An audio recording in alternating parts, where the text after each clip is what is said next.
Getting out of debt was the goal for so long, but now that I'm finally here, the question is what comes next? I wanted to sit down, reset my space, and really map out what I want my money to do next. In this video, I'm walking through the goals I'm focusing on now that I'm debt free, how long I think each one will take, and the roadmap I'm using to keep myself on track. I think one of the biggest things I'm realizing is that becoming debt free doesn't mean that the planning stops.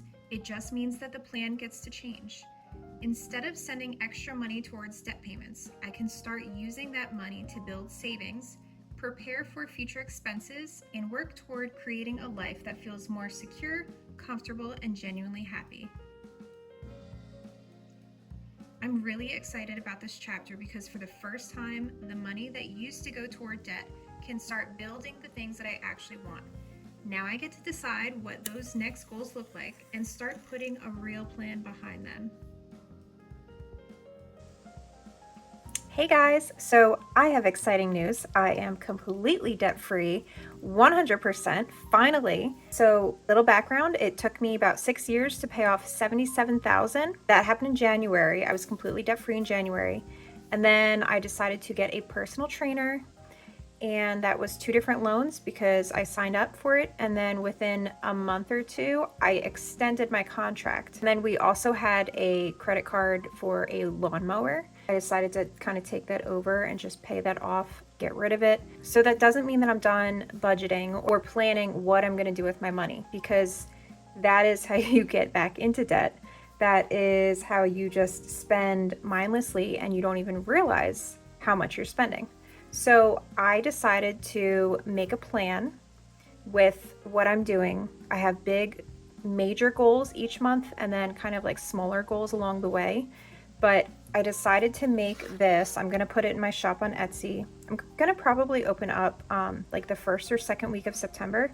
But this is a financial roadmap. And basically, so I made 5 different goals.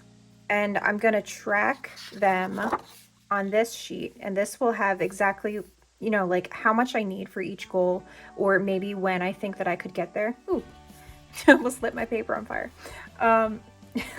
So, okay, I am done with the first goal. How freaking exciting is that? So I'm going to check that off. I thought that it would happen this month based on how my budget was calculated and how everything was going, and it did. So that is awesome. Now, my next goal is sinking funds. I don't know how many videos I've made where I have to say, oh wait, I totally forgot about this, about that. Like my car insurance, that's every 6 months, my phone plan. We just got a water subscription. Things keep popping up that I completely forget to add to my budget, and I'm kind of like tired of it. So these are known expenses. These are definitely going to come back repeatedly, whether it's every 6 months, every 3 months, once a year, however long the subscription time frame is. I need to have it taken care of because some of them that I forget about, they're pretty expensive and it's hard to keep track of all of them. So what my plan was with the money that I was putting towards debt is I was going to fulfill the sinking funds that are due anytime in 2026. And the way that I did that was I actually made a spreadsheet and I wrote down every single sinking fund that I have and the frequency. So some of the things that I'm going to be putting money aside for is actually going to be due 2 or 3 more times before the end of the year. So that is something that you need to look out for as well. And I'm going to write here for goal 2, how much is due and when I think I could do that.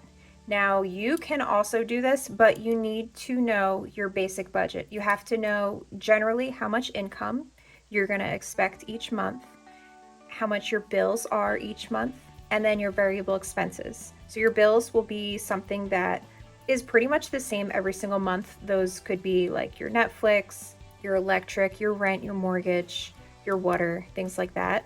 And then your variable expenses would be like groceries, gas, clothing, pet food, things that will be variable and they'll change a little bit each month. So you need to know what your basic budget is, and then whatever's left over, you pretty much just have the option of savings or debt. And everybody does it different, where they want to pay off all of their debt first, or get an emergency fund first, or do both at the same time.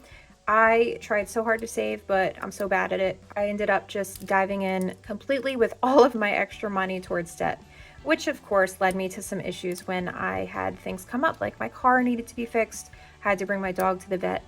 So I think if I did it all over again, I would have saved first, but I don't know, because I did end up saving a good chunk of money, and then I didn't need it for like a month, thankfully.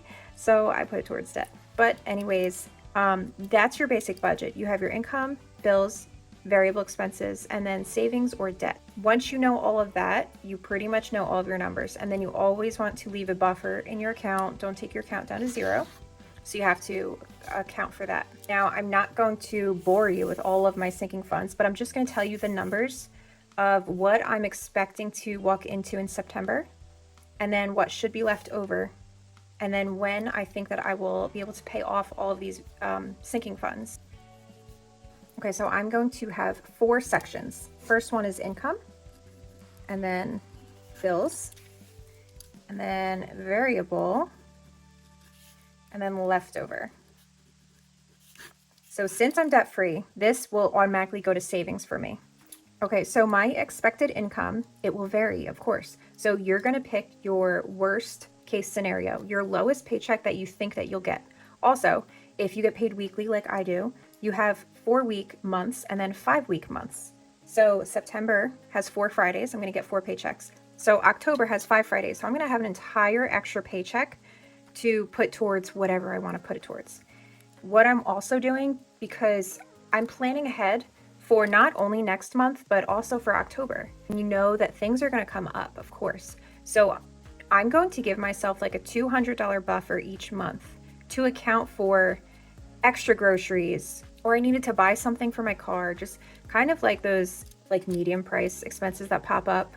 So I can keep that aside. And then if I don't use it in September, I can roll that over into October for available money, or I can go ahead and just put that towards savings. All right, so income.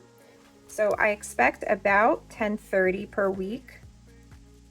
And then since September is a 4-week month, it should be about $41.20 total.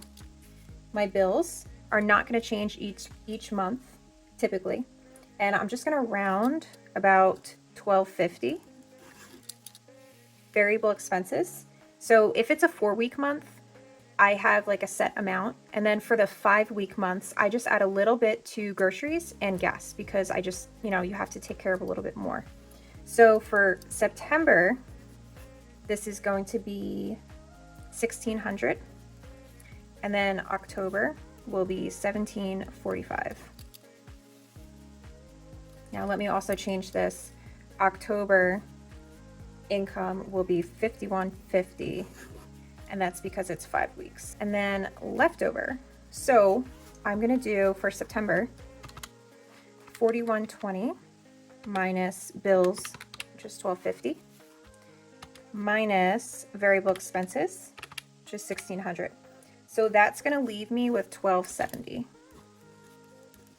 And then I will also calculate what should be left in October. So I will have that extra paycheck. So that is $51.50 minus bills, $12.50, minus the variable expenses, $17.45. And that leaves me with $21.55. Now, my sinking funds. So all of my sinking funds that are due from September 1st to December 30th add up to $15.47. Now my leftover in September should be $12.70. And if I still have all of that available, then I'm only going to owe like $300. I think so. $15.47 minus $12.70. So $277. This will hopefully be paid off in October. Okay.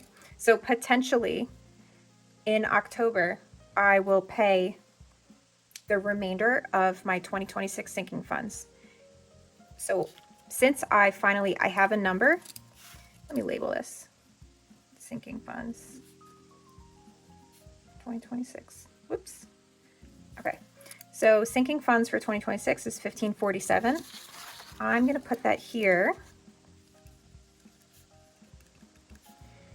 1547. And then I'm expecting to do 1270 in September. And then in October, I'm going to do the remainder, which is 277. And then should be done. So after I pay the 277, let's look back at October. So October, I had 2155 left. Whoops.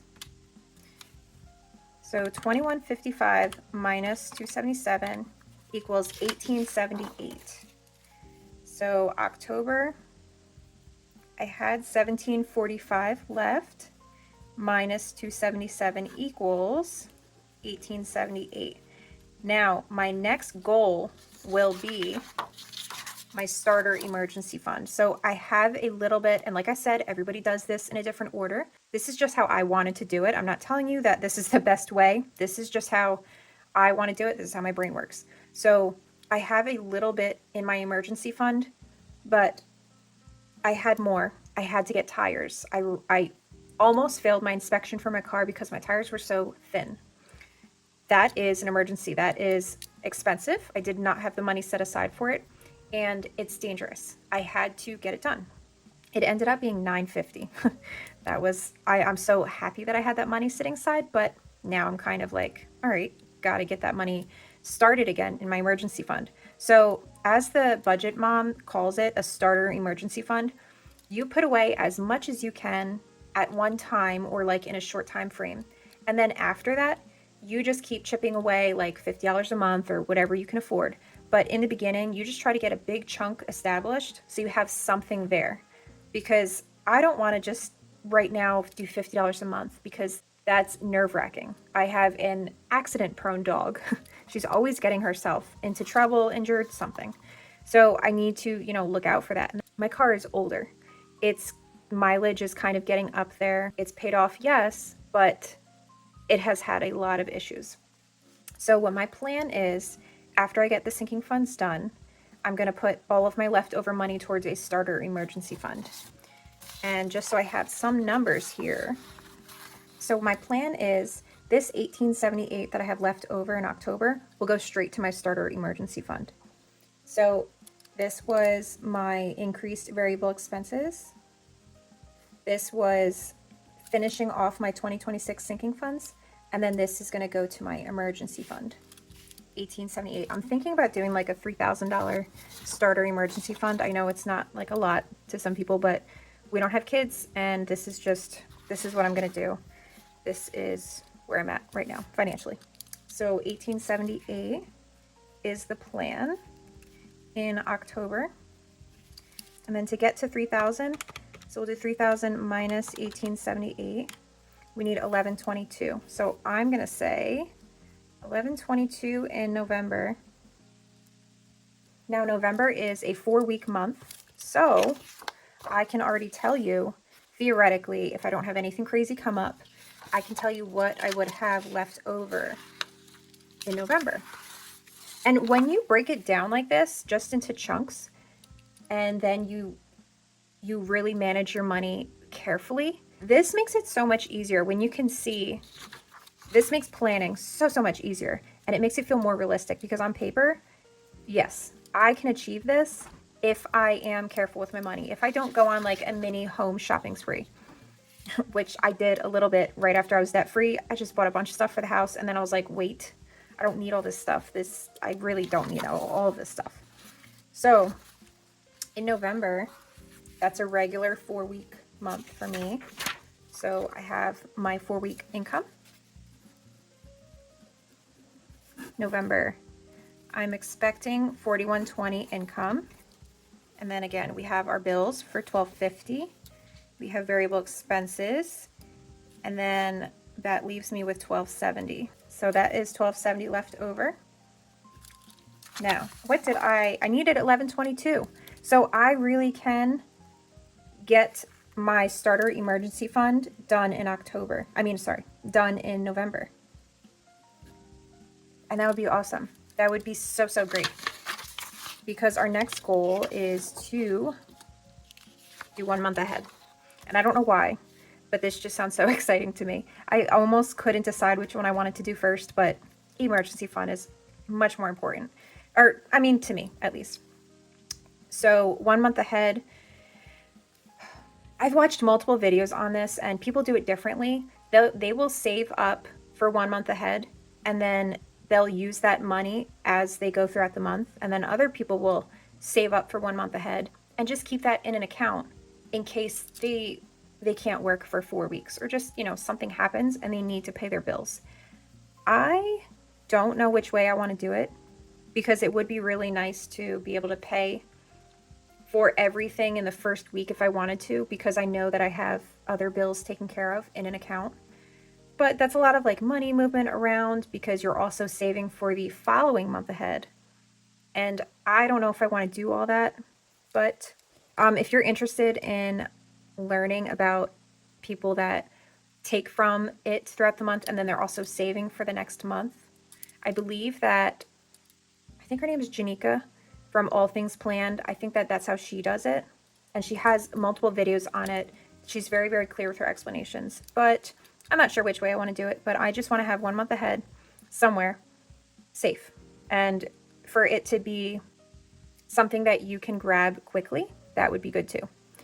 Then we are going to start saving for a house down payment. And I don't know how long that's going to take. I don't know how much we're really planning on saving. But that's definitely going to be our next big goal.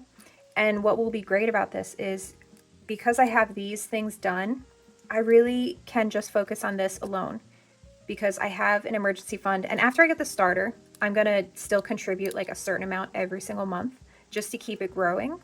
But yes, I will have these taken care of, which means all of my money can go towards a home down payment. But I'm going to keep that buffer just in case because you never know what's going to happen. And that's going to help give you some cushion from 1 month to the next. You're throwing a Christmas party and you didn't plan for all of this and now you need to buy food and decorations, whatever.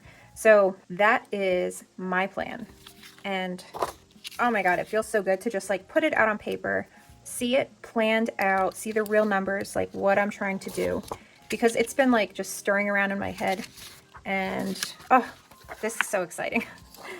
Oh my God. But yes, if you're currently paying off debt, I understand. It was honestly such like a lonely time for me. And I think that's because I chose to put all of my money towards debt. I wasn't doing fun things. It was just so hard for me to try to make a reason why I should spend my money on getting a pedicure instead of putting an extra, $50 towards debt. I just couldn't like justify those things, but that kind of made it really hard for me mentally. So anyways, either way, let me know what you think about this, and would you do it the same way? Would you have a emergency fund before you pay off debt? Because I went back and forth for so long and I was paying off debt for 6 years. So think about how many times I would stop paying off debt, excessively, and then go towards savings, and then I would save up $1,000 and then put it towards debt. I couldn't do it. It was so hard for me. But anyways, let me know how you're doing. What are your financial goals? And I will be making a September budget video probably within the next week. It depends how it goes with like trying to reopen my Etsy shop because that is a big job. Big job for me. Yes, but I will see you guys next time and let me know what you think about this. All right, see you guys next time. Bye.